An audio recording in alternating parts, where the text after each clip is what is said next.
everybody, it's Jim from Sprague Woodturning again. So today we're actually going to do some wood turning stuff. I know I've been doing a lot of cutting board stuff. Anyway, I'm back on bowls and I'll be on bowls for a while now.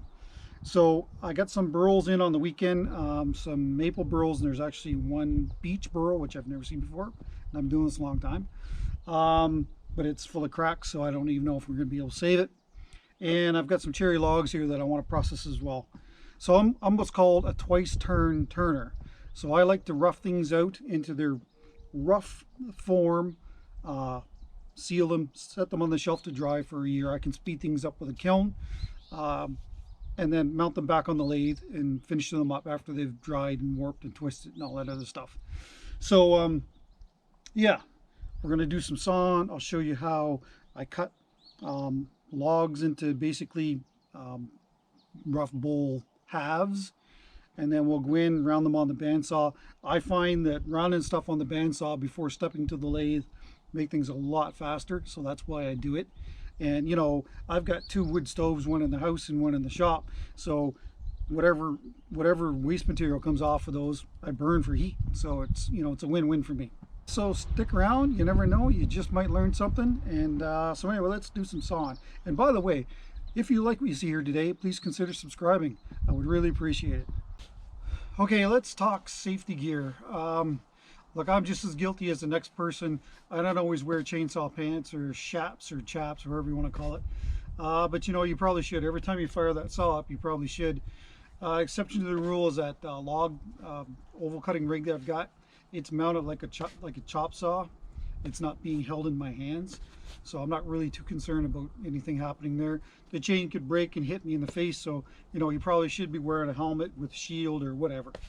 So yeah, I mean, if you're in the woods, you're dropping trees, helmet is a must, hearing protection, of course, and chainsaw pants, and steel toe boots too is another big one too. So anyway, I'm not going to harp on safety. It's up to you, but if you're new to wood turning, I highly recommend taking a chainsaw safety course. I was fortunate enough, I got one through the Canadian military when I was in it. So and I mean, besides that, I have a lot of experience with a chainsaw, and you know, and I've had a lot of near misses, and I actually was wearing chainsaw pants one time, and I would have been cut probably very badly if I hadn't have been wearing them.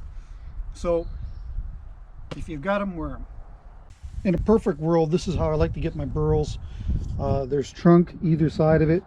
It hasn't been cut at all, so that allows me to basically make the cuts where I want them, as opposed to something like this that was cut in the woods and then taken out, and as you can see, it's already got some splits in it. So I prefer them like that, sort of like this, so that I can actually control the drying and cracking. And then I can cut them the way that I want them. Most times I get a lot of burls, the trunks are on them, and that because they come from loggers, so you know, they have the equipment to get them out. But you know, that there is probably 150 pounds, easily over 100 pounds anyway, so you're not going to put that on your back and carry it out. So I'll show you basically where I'm going to cut this one up, and we'll cut a few more. Okay, so here's the heart of the tree, and whenever you're processing blanks, and it doesn't matter if it's burls or if it's just normal trees that you're cutting for bowls, we don't want the pith, the center of the tree, in any of our work. So in this case, I'm going to come over probably about here and cut it off there. Now the reason for that is, if I cut it off here, you're just going to see a little bit of burl on either side, where if I go further this way, you'll see a lot more burl. So that's why I'm going to do that. If you wanted a larger bowl, you could cut it off here, a deeper bowl I should say, and that would actually you know, it'll give you a bigger bowl. So I'll try and even this up. So when I'm looking down this burl, I'm trying to even this up so that when it goes on the lathe, this is going to be the top edge of the bowl. So I like to do burls natural edge, so that's kind of, I try and eyeball it so they're balanced nicely and not heavy on one side. So we'll cut this off and get a look at it and see what it looks like.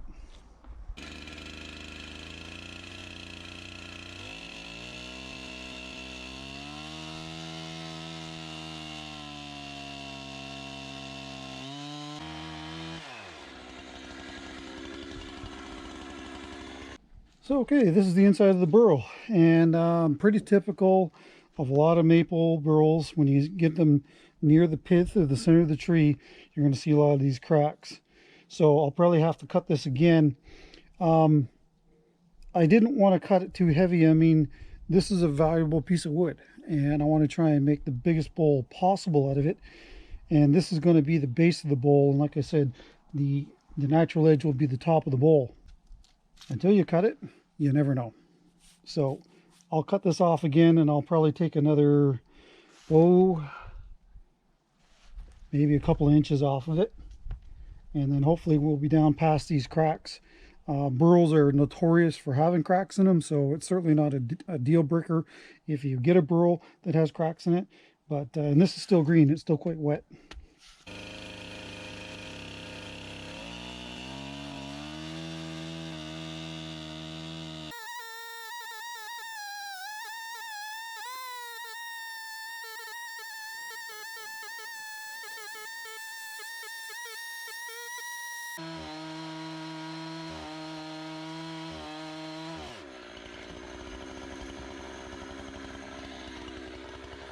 Still got some cracks in it, and again, this is not uncommon. So I think we're just going to stop there. There's no point going any further, and I think that it's structurally sound enough that we can turn it safely. So yeah, and here's the other piece that got cut off. And again, if you want to make pen blanks with this, I don't know if you wouldn't want to use it as a platter or anything like that, because of all this you'd have to do all this inlay work in it, but it's still a very nice visual piece. So the other side of the burl,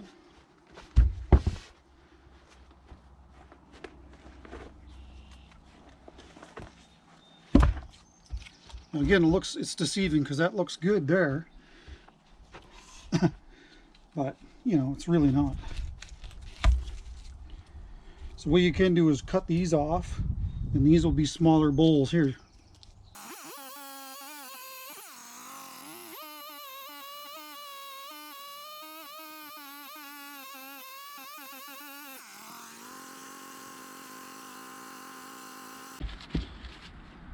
Not really sure what happened there. The camera shut off on me. Oh well, I guess you missed it. Anyway, that was the next one. Again, it's got some small cracks in it.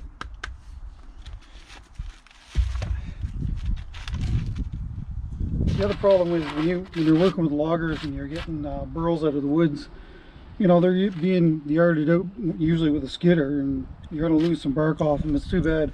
I like them when it's got all the bark on it, but if it doesn't have any bark on it, it's not the end of the world. So along with burl, I do a lot of crotch pieces, and this is a piece of cherry. So the way when you're processing these crotches is you don't cut them this way, you cut them this way. And what you're trying to do is line up all of the hearts. Where is it? Here, here, and on the back side. Try and line those all up when you cut them down through. That way you've got nice figurative grain on both sides when it opens up.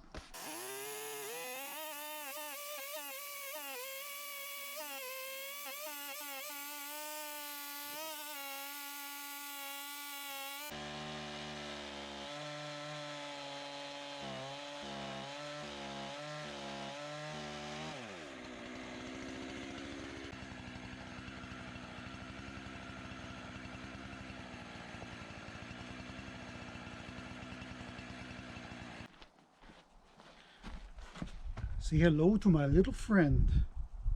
It's a 3120 XP from Husqvarna with a 42-inch bar on it. So some of these burls are quite large, and the bar on my other saw is 20 inches long and it wasn't getting the job done, so time to bring in some power. Now this is a heavy saw, something I wouldn't want to sling around all day. And my hat's off to anybody that does do this all day, swinging this saw around. So yeah, we'll cut up some more burl with this big beast, and then hopefully we'll move on to the cherry log. Starting around a decent weather, I think.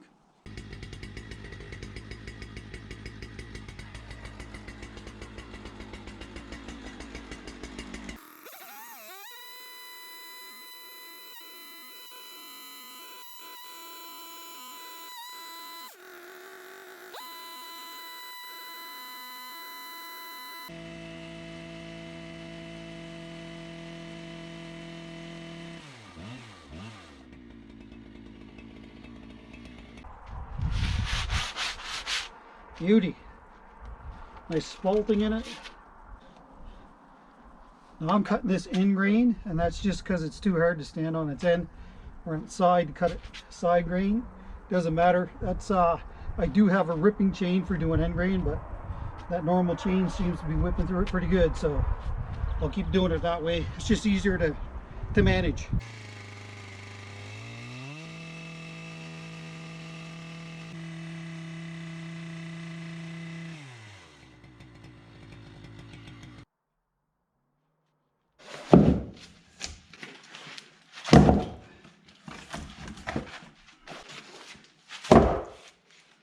Okay, so we're going to finally get into this cherry. Now I've gone ahead and cut off the end. This was cut last fall, and I put anchor seal on it to prevent it from cracking. I always cut off about 1 inch before I cut any blanks, and that's just so that I can get a good look at the grain. Now this is not a good example. If you know the perfect tree, the heart would be right dead center. You'd split it, and then this would be a bowl and this would be a bowl on this side. But of course nature doesn't grow that way, so it's off-centered on this side, and there's also a knot here. But even worse, there's a crack that runs like this. So this is going to be one of those trees where I'm just going to keep adjusting my cuts as I work my way up the trunk of the tree. This is the butt end of the log. So what I'll do is I'll measure across here. So that's 15 inches.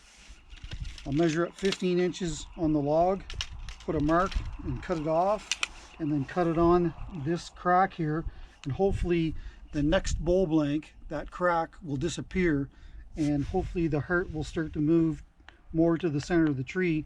That way we get an even bowl blanks. So I mean, if you look at it, if you were to cut it like this, see how deep that bowl is? You know, 11 inches. That's huge. And then you'd end up with a 7-inch bowl on this side. Now what you could do is cut this into 2 bowls. So that would be a bowl, this would be a bowl, and then this would be a bowl on this side too. So let's just cut this off, and we'll cut it in half, and then we'll get a look at the rest of the tree and see if we need to adjust our cuts.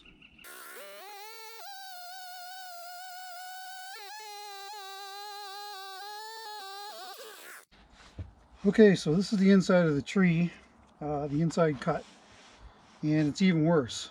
So looks like there's some ring shakes, wind shakes, whatever you want to call them. And so basically the rings have delaminated, so that's no good. So what I'm going to do is cut this like this. This will give me a really good, decent sized bowl blank here.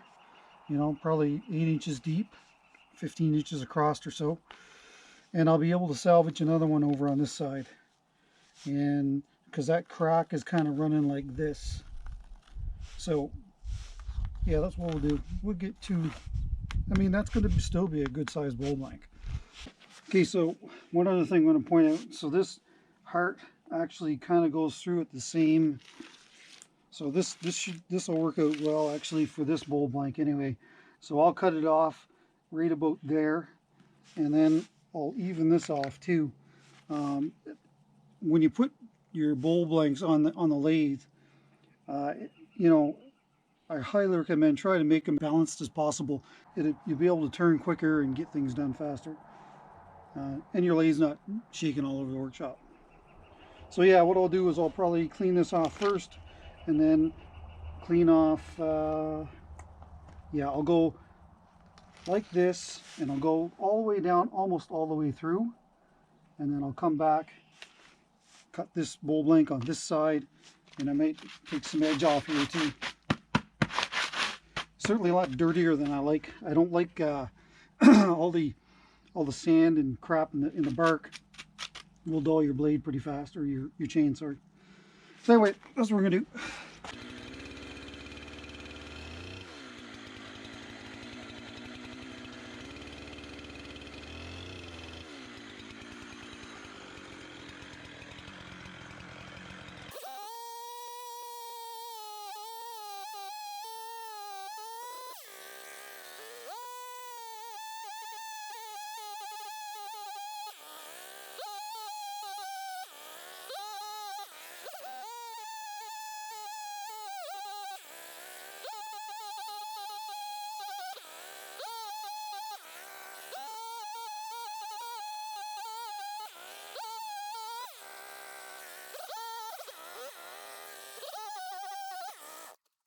There's a nice, beautiful cherry blank.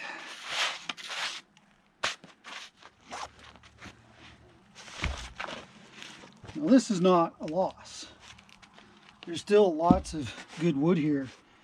So I'll take this in on the bandsaw and cut this heart out. Well, if you look at this, there's probably 2 peppermill blanks here and another one over here.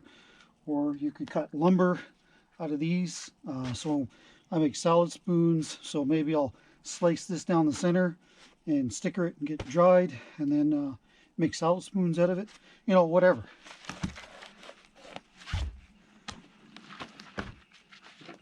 This one's got a little knot here, but after this has been rounded, it might miss all that, so it might end up being a decent blank after all. So yeah, that's basically how you cut your blanks. Now, in a perfect world, you'd have the center, or the pith right in the center, and I would just take a cut right down the center and that'd be it. That'd be done. I should also say that if you are going to make a natural edge bowl where the bark is going to be the top part of the bowl and this is going to be the base of the bowl on the inside, that obviously you can't cut the bark. So if you don't see me cutting the bark off on the outside of these, they're probably going to be a natural edge bowl. So that's what I'm going for. So I'm definitely going to do it on this side, and this is going to be a natural edge bowl. This side, not. It'll be a normal bowl.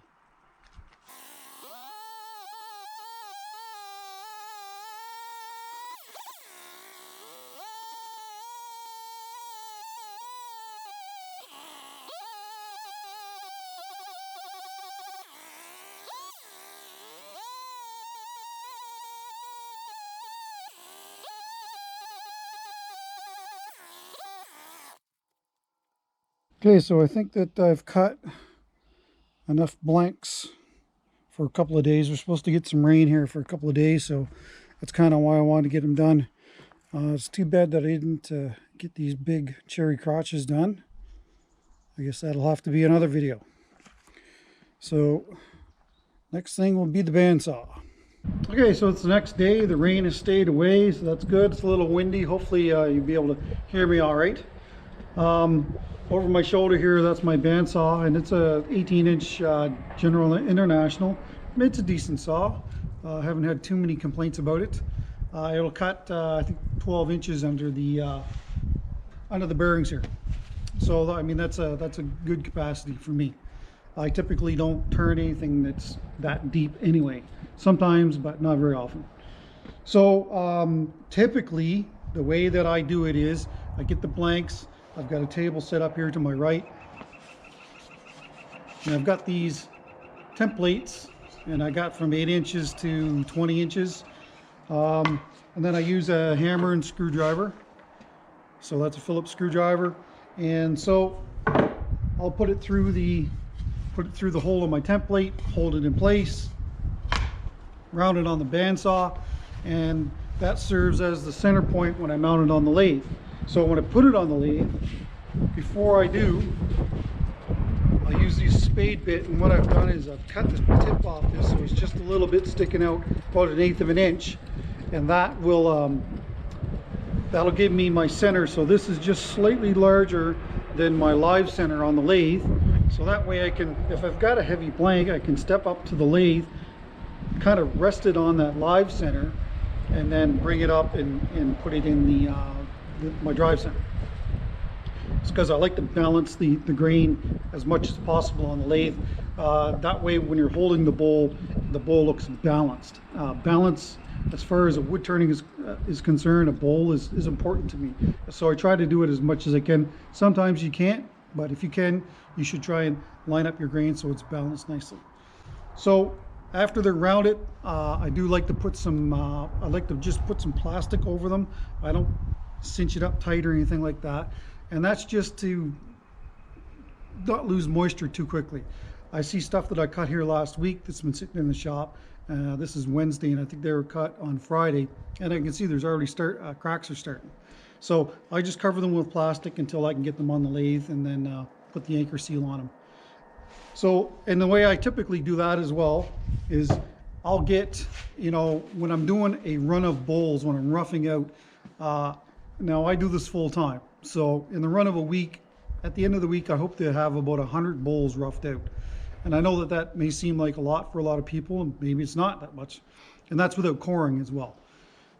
So anyway, I typically like to turn all the outsides, anchor seal the outsides, and then if I am gonna do any coring, you know, I'm not worried about the bowl blank splitting while I'm waiting to do the insides.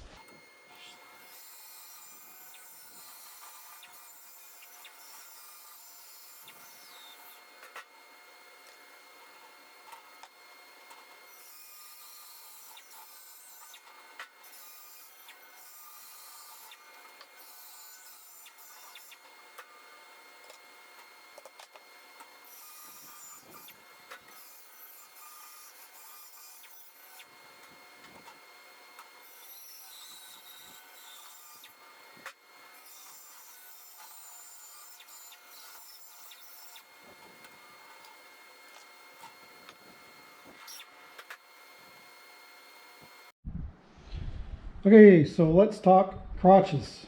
So if you were gonna leave the wings on one of these two, which one would you leave it on? This one or this one? Well, I'm gonna leave it on this one. And the reason for that is this one's been cut down too far.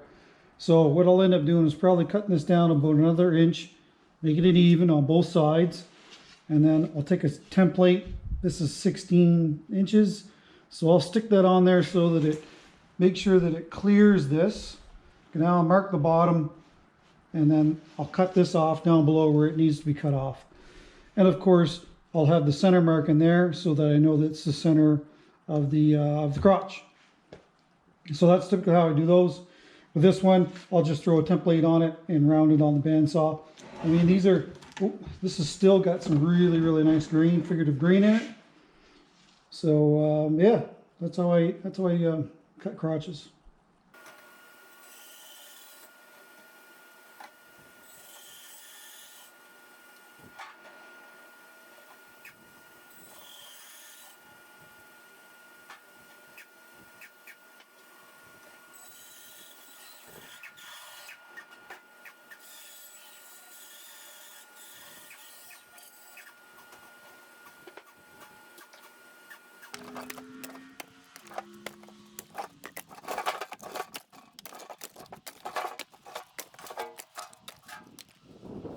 Okay, so this is kind of what's known in the industry as a burl cap. So it'd be the very top of a burl, and it's sliced off, so it's very round. So what you can do is take your template, put it on there, find your center just by eyeballing it, looking down on it, and then you know, drill the little hole, and away you go. If you put a template on there and cut it, say come in this far and cut it like this, well, that's the size you're stuck with. You can put this on the lathe and trim this back, and maybe it won't be as deep, but it'd be wider, more platter-ish, if you will. If they're pretty darn close to round, I just leave them and throw them on lathe and see what happens.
So that gives you an idea.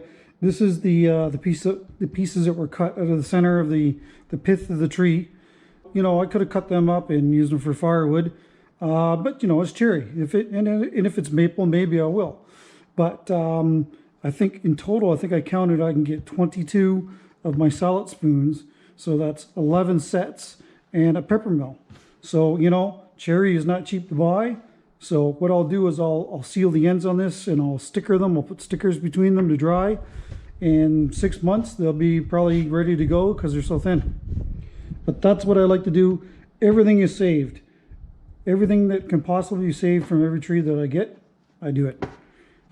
So there you have it. In total, there is 33 burls, and there's some maple in there and some cherry as well. And as you can see, they're ready to go on the lathe. The burl is definitely a lot harder to cut when the normal wood. And some of this stuff is quite dry, so it's not going to really be a pleasure to turn at all.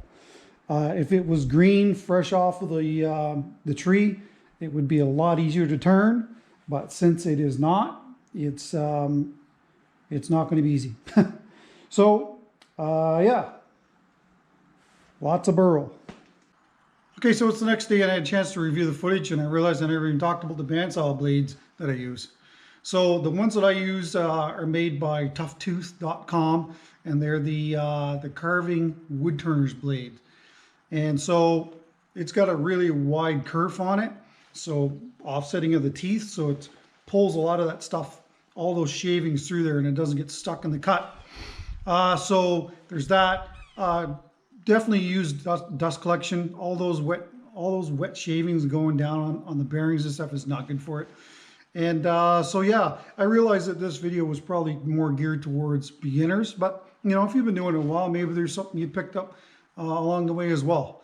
And besides, it's big chainsaws and lots of noise, so it's all good. So I have Instagram and Facebook. Please follow along there at Sprague Woodturning. Lots of great content there too. And so yeah, the next video I'm going to do is probably the roughing out of these bowls, or these bowl blanks, into rough bowls. And I'll show you how I do that in basically a production setting, and how they're sealed and put away. So until then, don't forget that little bell that lets you know when I put up a new video. And yeah, take care, and we'll see you at the next one.